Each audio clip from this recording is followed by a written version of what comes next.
اور اس کے بعد اس کو امپلیمنٹ کیا کریں کہ سیمنٹ انڈسٹری کے اوپر جب آپ کام کریں گے تو کن کن باتوں کا خیال رکھنا ہے. جی ہاں, انٹرنیشنل کول مارکیٹ پہ, ڈیولپمنٹس پہ, اور یوٹیلائزیشن آف سیمنٹ, یعنی سیمنٹ کی سیلز کے نمبرز کہاں جا رہے ہیں.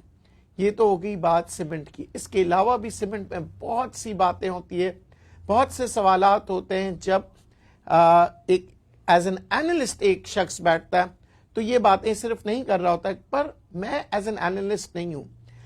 میں یہاں پہ آپ کا ایک دوست بن کے بیٹھا ہوں, کیونکہ میں چاہتا ہوں آپ کو کچھ موٹی موٹی باتیں آپ لوگوں کو سکھا دوں, بتا دوں, تاکہ آپ کو پتا ہو کہ اسٹاک مارکیٹ میں آپ نے کس طرح سے کام کرنا ہے. سیمنٹ انڈسٹری تو یہ ہوگی. دوسری بات یہ دیکھنا ہے کہ سیمنٹ انڈسٹری کے اندر کیا خطرہ آ سکتا ہے. سیمنٹ انڈسٹری میں یہ آ سکتا ہے خطرہ کہ اگر پاکستانی سیمنٹ فیکٹریز کی قیمتوں میں اضافہ ہونے لگا, سیمنٹ میں اضافہ ہونے لگا, تو ہو سکتا ہے کہ جتنے بھی ڈیولپرز ہیں, کنسٹرکشن کمپنی والے ہیں, وہ ڈیمانڈ کرنا شروع کر دیں کہ جی قیمتیں کم کریں. اور خاص طور پہ جو کہ چائنیز انویسٹرز ہیں جو کہ یہاں پہ ڈیولپ کر رہے ہیں, ہو سکتا ہے وہ حکومت پاکستان سے یہ درخواست کریں کہ یہاں پہ سیمنٹ ہمیں مہنگا مل رہا ہے تو ہمیں امپورٹ کی اجازت دی جائے تاکہ ہم سستا سیمنٹ لے کے آئیں. یہ وہ رسک مینجمنٹ کی باتیں میں بتا رہا ہوں جو شاید اس وقت آپ کو پتا بھی ہوگی پر آپ بھول چکے ہوں گے, اور آپ صرف اور صرف سیمنٹ انڈسٹریز کی اچھی باتیں پڑھ رہے ہیں یا سن رہے ہیں. تو میں سیمنٹ انڈسٹری کا جو میں بات کرتا ہوں, اور میں اتنے پروگراموں میں آپ سے کہتا ہوں کہ میں رسک مینجمنٹ کا مطلب یہ نہیں ہوتا آپ کو ڈرانا, اس کا مطلب یہ ہوتا ہے کہ ہوشیار کر دینا. جیسے میں نے آپ سے کہا تھا کووڈ-19 ایک دن چلا جائے گا, فارما انڈسٹری میں دباؤ آئے گا, پر اگر بیماریاں مستقل چلتی رہیں تو فارما انڈسٹریز جو ہے ترقی کرتے رہے گا. ظاہر ہے ابھی بارشیں ہوئی ہیں, بہت سی دوائیاں ایسی ہیں آپ دیکھیں گے جن سے بارش سے ریلیٹڈ جو بیماریاں ہیں, وہ بیماریاں ان کے لیے وہ دوائیوں کی ضرورت ہوتی ہے جو کہ پاکستان میں اس وقت موجودہ کمپنیز بنا رہے ہیں. تو ذرا تحقیقات کیجئے اور دیکھیے فارما انڈسٹریز میں کون کون سی کمپنیز ہیں. سنوفی ہو گیا, ہائنون ہو گئے, گلیکسو ہو گئے, کون سی کمپنی کون سے پروڈکٹ بنا رہے ہیں. جی ہاں, اور اب ہم بات کریں گے کہ آخر کون سی دوائیوں کے بارے میں بات کریں. بیسکس آپ دیکھیے کہ بارش کے بعد کولرا, بہت سے سکن ڈیزیزز, یہ ساری چیزیں آپ دیکھیں کہ یہ زیادہ تر ان کے جو خاص طور پہ ماہر ہوتے ہیں ڈاکٹرز, وہ کون سی دوائیاں دیتے ہیں اور وہ دوائیاں کون سی کمپنیاں یوز کرتی ہیں, بناتی ہیں. تو یہ سب چیزیں, اس سے ریلیٹڈ چیزیں آپ دیکھیں گے تو پھر آپ کو فارما انڈسٹری کے بارے میں پتا لگے گا. اب آئیے بات کرتے ہیں سٹیل کی. جی ہاں, لوگ کہتے ہیں سٹیل کا کس طرح سے معلوم کریں. آپ کو شاید پتا ہو سٹیل جو ہے اس کو بنانے کے لیے آئرن اور کی بہت ضرورت ہوتی ہے. تو آئرن اور کی قیمتیں کہاں جا رہی ہے یہ آپ دیکھیے گا, کیونکہ یہ وہ بیسک پروڈکٹس ہوتے ہیں. جیسے کہ سیمنٹ کا میں نے آپ کو بتایا تھا کوئلہ ہے جس کی کاسٹ لگتی ہے, جس کی کاسٹنگ سیمنٹ انڈسٹری پہ آتی ہے, تو آئرن اور کی آتی ہے سٹیل انڈسٹری پہ. اب سٹیل انڈسٹری کے اندر بھی یہی بات ہو سکتی ہے کہ سٹیل اگر پاکستان میں مہنگا ہوا, چین کے اندر سٹیل کی بہت بڑی انڈسٹری ہے, تو کیا پاکستان کے جو بنانے والے ہیں, سٹیل بنانے والے, وہ اس انڈسٹری کے ریٹس کے ساتھ کمپیٹ کر پائیں گے. کیونکہ بات یہی ہو رہی ہے اس وقت پاکستان ڈیولپنگ کنٹریز میں شامل ہے اور انفراسٹرکچر بن رہے ہیں. جو پروڈکٹ آتے ہیں, جو باہر کے انویسٹرز جو ہیں انویسٹ کرتے ہیں, وہ یہی درخواست کریں گے ہماری حکومتوں سے کہ جی جو چیز اگر ہم پاکستان میں خرید رہے ہیں مہنگی ہوگی تو آپ کو اس کی کاسٹ دینی پڑے گی. یعنی کہ کاسٹ آف آپ کی کنسٹرکشن کہہ دیں یا کاسٹ آف آپ کی ڈیولپمنٹس ہیں وہ بڑھ جائیں گی. تو ہو سکتا ہے حکومتیں کچھ ایسے فیصلے بھی آپ کو اچانک سے مل جائیں کہ جی امپورٹ الاؤ کر دیا ہے سرٹن آئٹمز کے. تو یہ ذہن میں رکھیے گا, اور یہ گاڑیوں کے لیے بھی ہو سکتا ہے کیونکہ گاڑیاں بے تحاشا مہنگی ہو چکی ہیں. تو اگر گاڑیاں مہنگی ہو رہی ہیں اور سٹیل کی ہم ٹن پلیٹس کی بات کریں دن بدن سستا ہو رہا ہے, تو کیوں نہ ایک کال لے لیں. کافی گفتگو جو ہے میں نے کر لی ہے اور اب آپ کی سننی ہے. جی السلام علیکم. وعلیکم السلام. اللہ کا شکر. جی کیسے ہیں آپ؟ آپ کا شو بہت ہی بہترین خاص کر جو نیو اینٹری ہے جیسے میں ہوں بگنر ہوں, آپ کے شو سے بہت زیادہ نالج ملی ہے. تو تھینک یو سو مچ. آپ جیسے لوگ ہیں جو کہ نالج وہ دے رہے ہیں اور ہم امپلیمنٹ کر رہے ہیں. تھینک یو سو مچ. سر مجھے گائیڈ لائن چاہیے تھی جی کہ الیکٹرک اور پی پی ایل کے بارے میں نا, اور اس کے بارے میں کیمپو کے بارے میں. تو میں ذرا اس میں انویسٹمنٹ کرنا چاہ رہا ہوں فور اے منتھ اور فور اے 2 month. اوکے. تو ذرا سے مجھے گائیڈ لائن پلیز کر دیں. دیکھیں اور سے بیٹر ہو.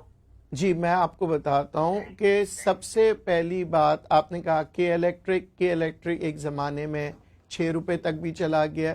اچھا, کے الیکٹرک کی کچھ آپ دیکھیں کہ جو فنڈامنٹلز ہیں وہ اتنا جلدی چینج نہیں ہوتے ہیں جتنا کہ سینٹیمنٹس, کیونکہ آپ دیکھ رہے ہیں کراچی کے اندر کوئی بھی پرابلم آتا ہے تو سب سے پہلی بات جو آتی ہے وہ ہے بجلی کی. بجلی کے مطلب کے الیکٹرک پہ کلیمز آ جاتے ہیں, بعض وقت سینٹیمنٹس آتے ہیں, لوگ پریشرائز کرتے ہیں.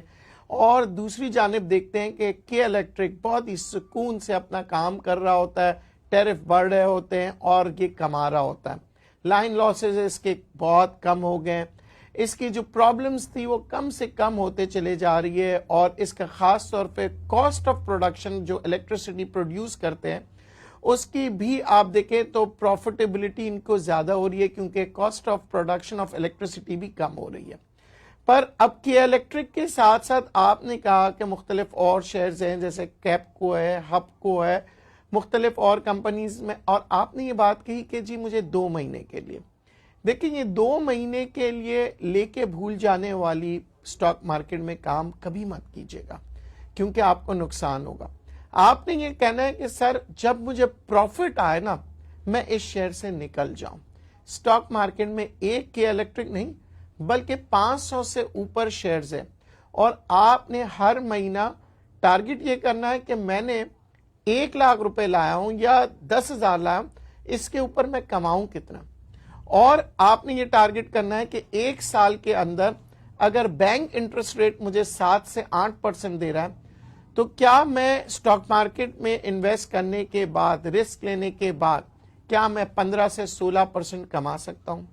اور اگر آپ 16% سے اوپر کما رہے ہیں تو پھر ایک لیول آتا ہے گریڈ کا, لالچ کا. کیا میں اس لالچ کو کنٹرول کر سکتا ہوں, کیونکہ عام طور پہ دیکھا یہ گیا ہے کہ 7% تو کچھ نہیں ہے سٹاک مارکیٹ میں. 10-15% کمانا کوئی کوئی بڑی بات نہیں ہے, یہ تو ایک معمولی بات ہوتی ہے. پر لوگ نقصان کیوں کرتے ہیں؟ لالچ وہیں آتا ہے جب آپ 15-16% سے اوپر یعنی کہ 30 سے 40% کما رہے ہوتے ہیں سال کا, اور پھر بھی آپ کہتے ہیں اور کمانا ہے. پھر آپ کا رسک لیول جو ہے آپ اپنے اس کو بڑھا دیتے ہیں. تو ذہن میں رکھیے گا آپ جن شیئرز کے بارے میں بات کر رہے ہیں کہ الیکٹرک کوئی برا شیئر نہیں ہے, پر اس کو چلانا میکینزم, جیسے کہتے ہیں نا گاڑی خریدنا کوئی مسئلہ نہیں ہے.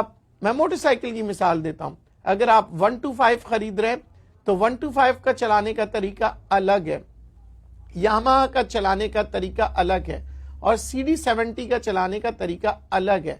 چلتے تو تینوں موٹر سائیکل ہیں, پر آپ کو کنٹرول کرنا سیکھنا پڑے گا کہ اگر آپ 125 چلا رہے ہیں, گاڑی بہت تیزی سے جا رہی ہے, تو آپ کس طرح سے کنٹرول کریں گے.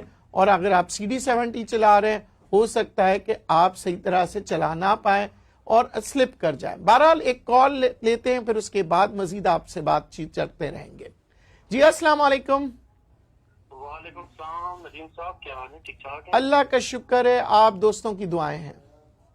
اچھا ندیم صاحب, ہیسکول کے حوالے سے تھوڑا سا آپ سے گائیڈنس چاہیے تھی کہ ابھی ان کی 8 ستمبر کو بورڈ میٹنگ ہے, تو کیا ایکسپیکٹ کر رہے ہیں ریزلٹس, اور اس کے کیا آپ ایکسپیکٹ کر رہے ہیں کہ ود ان فیوچر اپنا کیا اس کی ٹارگیٹ پرائسز بنیں گی اور کتنا آگے جا سکتا ہے یہ؟ دیکھیں ایٹ دس مومنٹ میں ہیسکول کے اندر کوئی پازیٹیو خبر نہیں دیکھ رہا ہوں, ٹھیک ہے جی, کیونکہ یہ ایک مارکیٹنگ کمپنی ہے, اور اگر ریفائنریز کو اوپن ہینڈ دے دیا جاتا ہے کہ ہر ریفائنری اپنی مارکیٹنگ خود کر سکتی ہے, تو پھر اس کے بعد ہیسکول کا جو شیئرز تھے جو وہ مختلف کمپنیز سے کماتے تھے وہ شیئرز میں کمی آ جائے گی. ہیسکول کی اپنی جو مارکیٹنگ ہے, یعنی کہ اپنا پروڈکٹ, اپنے پیٹرول پمپس, اپنے اس کے جو پروڈکشنز, یعنی کہ خاص طور پہ جو سٹوریج ایریا ہے وہ اتنی بڑے نہیں ہیں کہ میں آپ سے کہوں کہ جی آگے فیوچر رن میں بہت اچھا ہو جائے گا. پر نو ڈاؤٹ ہیسکول کی مینجمنٹ نے ہمیشہ سٹاک مارکیٹ میں سینٹیمنٹس بنانا ضرور سیکھا ہے. سینٹیمنٹس ہیسکول کے بہت اچھے آتے ہیں اور ہیسکول ہمیشہ پرفارم کرتا ہے. کیپٹل ویلیو کی اگر ہم بات کریں تو کیپٹل ویلیو ضرور آتی ہے. اس سے پہلے کہ آپ نے نوٹ کیا ہوگا میں کالر سے یہ کہہ رہا تھا کہ آپ نے ٹارگٹ جب بنانا ہے کوشش کریں, کیونکہ ہیسکول جیسے شیئرز میں سینٹیمنٹس آتے ہیں تو پروفٹ لے لیا کریں. اچھا پروفٹ لینے کا طریقہ وہی پرانا, پہلے 30% اپنا مال بیچیے, پھر دیکھیے مارکیٹ کہاں جا رہی ہے, اوپر کی طرف جا رہی ہے, پھر 30% بیچیے. اس طرح 3 حصوں میں جو ہے اپنے پروفٹ لیجیے اور 10% جو ہے اس کو چلاتے رہیں جب تک کہ مارکیٹ ڈکلائن کی طرف نہیں آئے. یعنی کہ اس کو آپ 100% رسک پہ بھی لے جائیں گے, آپ کو کوئی خوف نہیں ہوگا, کیونکہ 90% آپ کما چکے ہو. آپ نے مارکیٹ میں صرف 10% لگایا ہوا ہے جس کے اندر ہار یا جیت آپ کو کوئی اثر نہیں کرے گی. جیت ظاہر ہے خوشی ہوگی, ہار کا آپ کو کوئی غم نہیں ہوگا. یہ ہوتا ہے طریقہ کار اسٹریٹجی کا.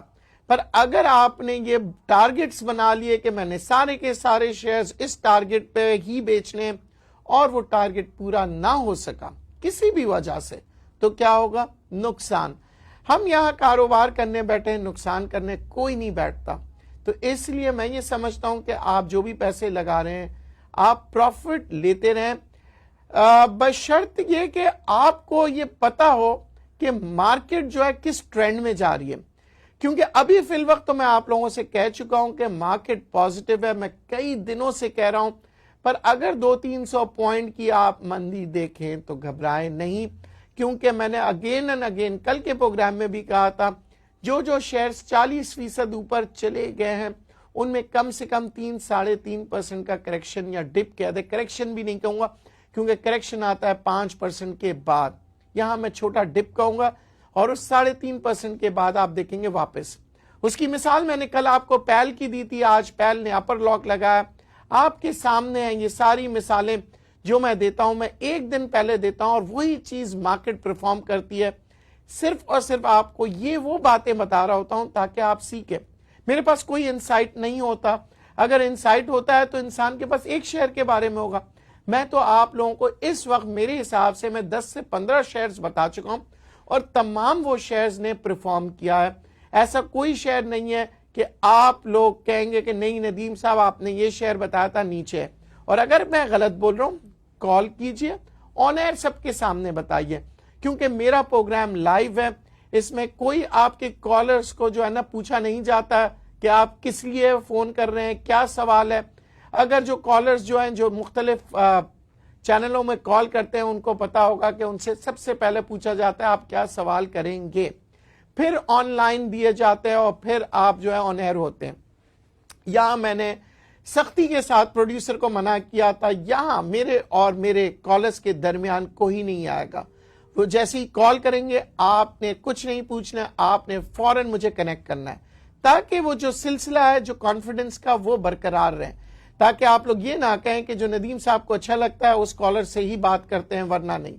اگر نیگیٹو بھی ہوگا میں مائنڈ نہیں کروں گا, کیونکہ ہو سکتا ہے آپ مجھے کوئی بات سکھا دیں, کوئی بھی انسان پرفیکٹ نہیں ہوتا.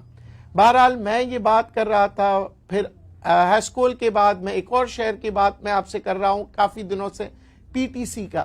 9 روپے پہ میں نے آپ سے کہا تھا لیجئے اور یہ سینٹیمنٹ سے اوپر جائے گا. آج 9 روپے 80 پیسے پہ پہنچ گیا. اب کچھ میرے جو دوست ہیں انہوں نے پروفٹ ٹیکنگ کی, مجھے فون کیا, شکریہ ادا کیا. شکریہ میرا ادا نہ کریں, شکریہ اس رب کا کریں کہ آپ کو اب نالج آنا شروع ہو گیا. اب آپ کو پتہ لگ گیا کہ آپ نے پروفٹ ٹیکنگ کس طرح سے کرنی ہے.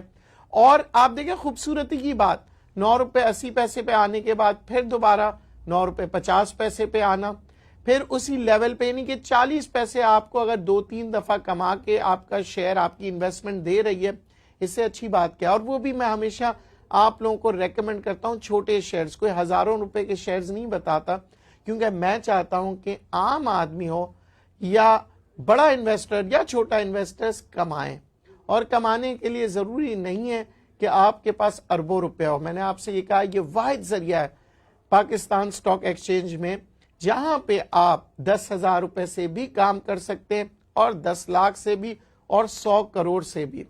یہاں پہ بڑے بڑے انویسٹرز جو ہے انویسٹ کرتے ہیں اور وہ کروڑوں اربوں روپے کماتے ہیں اور غریب آدمی بھی کماتا ہے. میں آپ کو ایک چھوٹی سی مثال دوں گا. میرے پاس ایک بہت چھوٹا اکاؤنٹ ہے جس کو میں ہینڈل کرتا ہوں, اور ان صاحب نے مجھے خاص طور پہ پنجاب سے فون کیا تھا کہ سر میں غریب آدمی ہوں, میرا اکاؤنٹ آپ کھولیں گے؟ میں نے کہا کہ آپ, ویسے تو میں یہ کام کرتا نہیں ہوں, پر انہوں نے کہا ہاں سر مجھے پتا ہے آپ لوگ صرف کروڑ پتی لوگوں کے ہی اکاؤنٹ کھولتے ہیں, میں نے کون سے, میں نے تو 10-20 ہزار کا اکاؤنٹ کھولنا ہے. مجھے یہ بات بالکل پسند نہیں آئی اور میں نے کہا چاہے کچھ بھی ہو جائے میں نے آپ کا اکاؤنٹ کھولنا ہے. بہت ہی معصوم سے میرے وہ انویسٹر ہے, انہوں نے مجھے کہا سر 100 روپے بھی اگر مجھے روز کے مل جائیں گے نا تو میں بہت خوش ہوں. الحمدللہ پروفٹ میں ہیں وہ صاحب, پر میں نے ان کے ساتھ ایک شرط رکھی تھی کہ کام سیکھیں گے, ورنہ میں آپ کو کوئی انویسٹمنٹ کمپنی نہیں کھولا ہے میں نے آپ کے لیے. آج ان کا فون آیا اور انہوں نے کہا کہ ندیم صاحب اب مجھے سمجھ میں آ گئی آپ کس اسٹریٹجی سے کام کر رہے ہیں, اور آج میں نے پی ٹی سی سے پروفٹ لیا اور اب میں دوبارہ ایک اور کمپنی میں میڈیا ٹائمز میں جانا چاہ رہا ہوں, آپ کی کیا رائے؟ میں نے کہا اب آپ نے کام ضرور سیکھا پر آپ کا دھیان جو ہے صرف ایک ہی طرف جا رہا ہے کہ یعنی چھوٹے شیئرز میں ہی کمایا جاتا ہے. میں نے کہا بڑے شیئرز میں بھی کما سکتے ہیں, اس لیے اپنے جو ویژن ہے اس کو بڑا کیجئے, اپنی سوچ کو بڑی کیجئے, اور یہ نہ سوچیں کہ اگر میں نے پی ٹی سی میں کامیابی حاصل کی ہے تو میں میڈیا ٹائمز میں بھی کروں, WTL میں بھی کروں. میں نے کہا آپ نے پورٹ فولیو بنانا ہوگا, آپ نے ہب کو بھی رکھنا ہوگا, آپ نے کیپ کو بھی رکھنا ہوگا. بے شک 10 شیئر رکھیں, 20 شیئر آڈ لاٹ سے اٹھا لیں, پر اپنے پورٹ فولیو میں مکس شیئر رکھیں. آج انہیں وہ بات سمجھ میں آ گئی, اس لیے میں نے ان کا یہ ذکر کیا تاکہ آپ لوگوں کو بھی پتا ہو, کیونکہ لوگ اکثر کہتے ہیں کہ سر مہنگا شیئر میں کیسے اٹھاؤں. تو آڈ لاٹ سے آپ بے شک 10 شیئر اٹھا لیں, 20 شیئر اٹھا لیں, قیمت میں فرق آئے گا پر وہ بھی آپ کو پروفیٹیبلٹی دیتی ہے. اور یاد رکھیے گا کہ جب بونس اور ڈیویڈنڈ آتا ہے تمام شیئر ہولڈرز کو ملتا ہے, یہاں تک کہ ایک شیئر کا جو مالک ہوگا اسے بھی ملے گا. تو یہ ساری چیزیں میں آپ کے ساتھ اس لیے شیئر کرتا ہوں کیونکہ میرا آپ کا رشتہ جو ہے وہ صرف اور صرف اس بنیاد پر ہے کہ جو بھی میرے پاس نالج ہوگا میں آپ تک شیئر کروں گا, اور آپ کی جو بھی کیوریز ہوں گی آپ مجھ سے پوچھیں گے.